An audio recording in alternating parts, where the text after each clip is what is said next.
Chapter 20. Ben-Hadad attacks Samaria. About that time, King Ben-Hadad of Aram mobilized his army, supported by the chariots and horses of 32 allied kings. They went to besiege Samaria, the capital of Israel, and launched attacks against it. Ben-Hadad sent messengers into the city to relay this message to King Ahab of Israel. This is what Ben-Hadad says: "Your silver and gold are mine, and so are your wives and the best of your children." "All right, my lord the king," Israel's king replied. "All that I have is yours." Soon Ben-Hadad's messengers returned again and said, "This is what Ben-Hadad says: I have already demanded that you give me your silver, gold, wives, and children. But about this time tomorrow I will send my officials to search your palace and the homes of your people. They will take away everything you consider valuable." Then Ahab summoned all the elders of the land and said to them, "Look how this man is stirring up trouble. I already agreed with his demand that I give him my wives and children and silver and gold."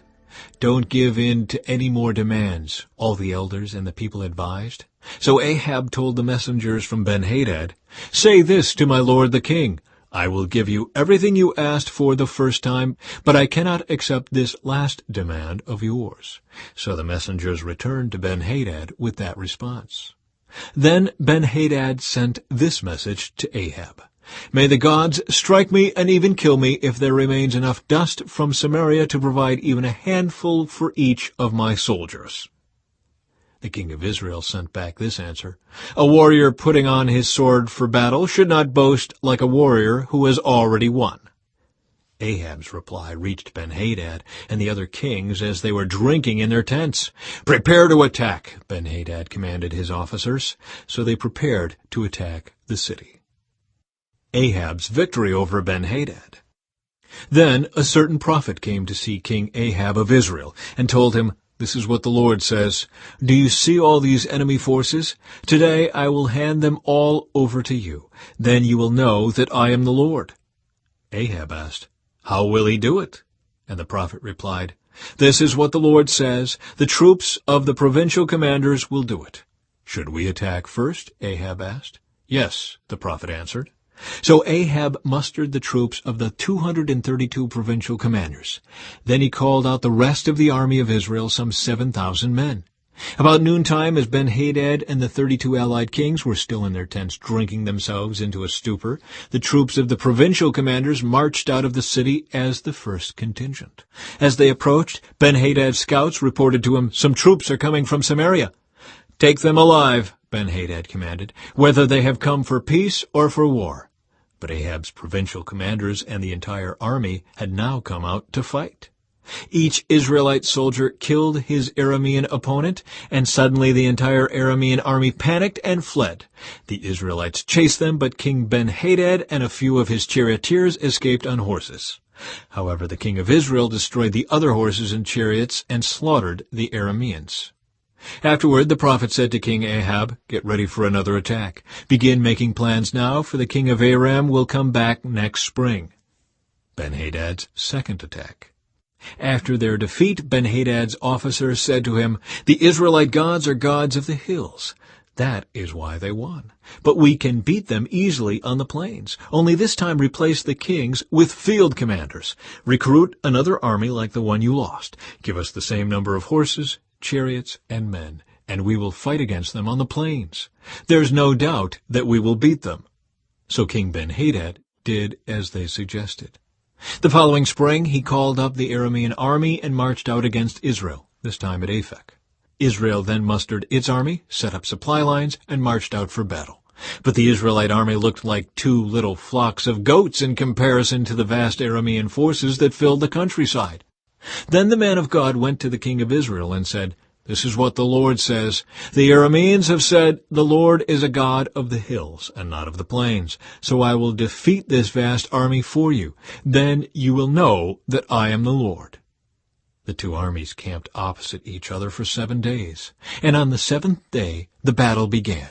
The Israelites killed 100,000 Aramean foot soldiers in 1 day. The rest fled into the town of Aphek, but the wall fell on them and killed another 27,000. Ben-Hadad fled into the town and hid in a secret room.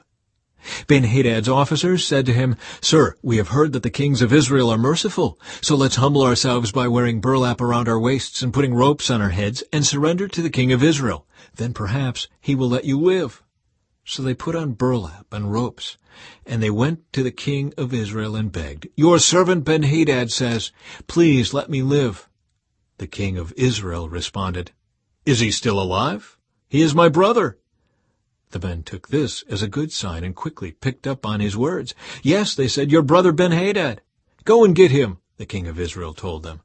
And when Ben-Hadad arrived, Ahab invited him up into his chariot. Ben-Hadad told him, "I will give back the towns my father took from your father, and you may establish places of trade in Damascus, as my father did in Samaria." Then Ahab said, "I will release you under these conditions." So they made a new treaty, and Ben-Hadad was set free. A prophet condemns Ahab. Meanwhile, the Lord instructed one of the group of prophets to say to another man, "Hit me." But the man refused to hit the prophet. Then the prophet told him, "Because you have not obeyed the voice of the Lord, a lion will kill you as soon as you leave me." And when he had gone, a lion did attack and kill him. Then the prophet turned to another man and said, "Hit me." So he struck the prophet and wounded him. The prophet placed a bandage over his eyes to disguise himself, and then waited beside the road for the king. As the king passed by, the prophet called out to him, "Sir, I was in the thick of battle, and suddenly a man brought me a prisoner. He said, 'Guard this man. If, for any reason, he gets away, you will either die or pay a fine of 75 pounds of silver.' But while I was busy doing something else, the prisoner disappeared." "Well, it's your own fault," the king replied. "You have brought the judgment on yourself." Then the prophet quickly pulled the bandage from his eyes, and the king of Israel recognized him as one of the prophets. The prophet said to him, "This is what the Lord says, 'Because you have spared the man I said must be destroyed, now you must die in his place, and your people will die instead of his people.'" So the king of Israel went home to Samaria angry and sullen.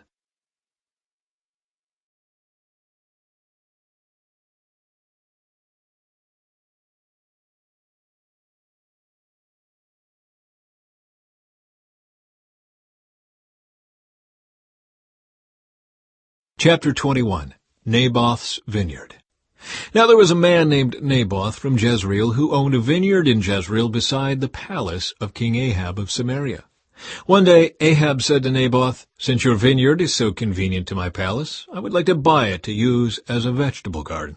I will give you a better vineyard in exchange, or if you prefer, I will pay you for it." But Naboth replied, "The Lord forbid that I should give you the inheritance that was passed down by my ancestors." So Ahab went home angry and sullen because of Naboth's answer. The king went to bed with his face to the wall and refused to eat.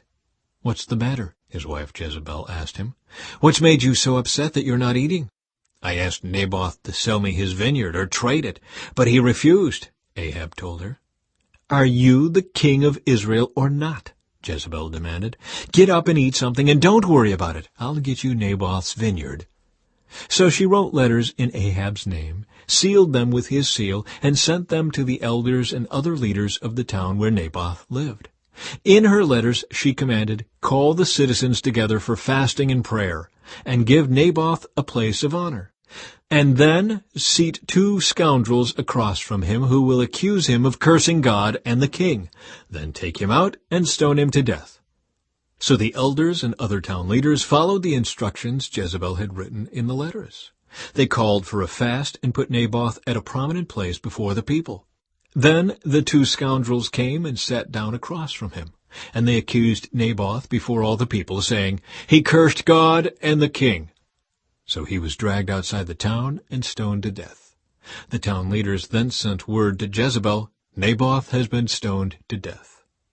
When Jezebel heard the news, she said to Ahab, "You know the vineyard Naboth wouldn't sell you? Well, you can have it now. He's dead." So Ahab immediately went down to the vineyard of Naboth to claim it. But the Lord said to Elijah, "Go down to meet King Ahab of Israel, who rules in Samaria. He will be at Naboth's vineyard in Jezreel, claiming it for himself. Give him this message. This is what the Lord says. Wasn't it enough that you killed Naboth? Must you rob him too? Because you have done this, dogs will lick your blood at the very place where they licked the blood of Naboth." "So, my enemy, you have found me," Ahab exclaimed to Elijah. "Yes," Elijah answered, "I have come because you have sold yourself to what is evil in the Lord's sight. So now the Lord says, I will bring disaster on you and consume you. I will destroy every one of your male descendants, slave and free alike, anywhere in Israel. I am going to destroy your family as I did the family of Jeroboam, son of Nebat, and the family of Baasha, son of Ahijah. For you have made me very angry and have led Israel into sin."